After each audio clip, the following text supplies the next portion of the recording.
Kembali lagi dengan saya Nuristianingsih. Pada kesempatan ini, saya akan melanjutkan presentasi mengenai tugas akhir dengan judul perancangan sistem pendukung keputusan karyawan potensial untuk reward dan perpanjangan kontrak menggunakan algoritma Naive Bayes. Karyawan merupakan faktor penting dalam menentukan kualitas layanan dan keberlangsungan perusahaan. Namun, proses penilaian karyawan yang masih dilakukan secara manual sering bersifat subjektif dan tidak konsisten. Hal ini beresiko menyebabkan ketidaktepatan dalam pemberian reward dan perpanjangan kontrak. Oleh karena itu, diperlukan sistem pendukung keputusan berbasis data yang mampu memberikan penilaian secara objektif dan terukur. Berdasarkan latar belakang tersebut, rumusan masalah dalam penelitian ini adalah bagaimana menganalisis kinerja karyawan secara objektif, bagaimana menerapkan algoritma Naive Bayes untuk mengidentifikasi karyawan potensial, serta bagaimana merancang sistem pendukung keputusan yang dapat membantu manajemen dalam menentukan reward dan perpanjangan kontrak.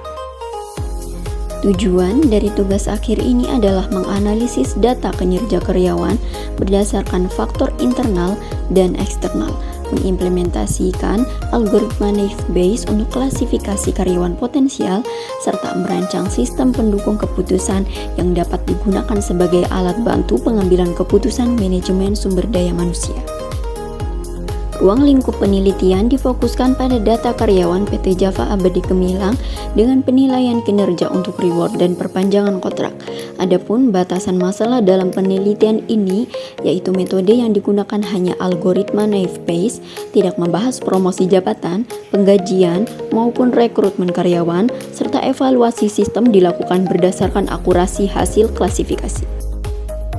Metodologi penelitian dimulai dari identifikasi masalah, kemudian dilanjutkan dengan studi lapangan dan studi pustaka.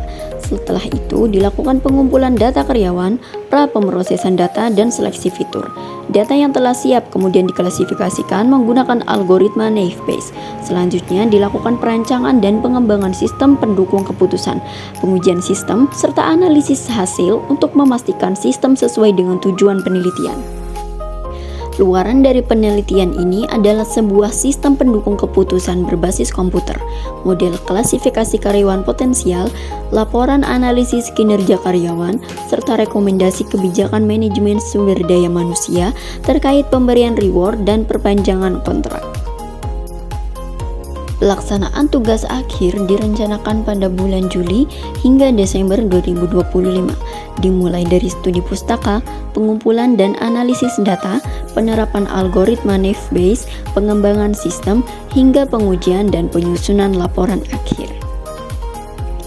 Manfaat dari penelitian ini adalah membantu perusahaan dalam mengambil keputusan sumber daya manusia secara lebih objektif, mengurangi subjektivitas penilaian karyawan, serta meningkatkan efektivitas pengelolaan sumber daya manusia. Diharapkan sistem pendukung keputusan yang dikembangkan dapat menjadi alat bantu strategis bagi perusahaan dalam menentukan karyawan potensial secara adil dan berbasis data. Terima kasih atas perhatiannya. Wassalamualaikum warahmatullahi wabarakatuh.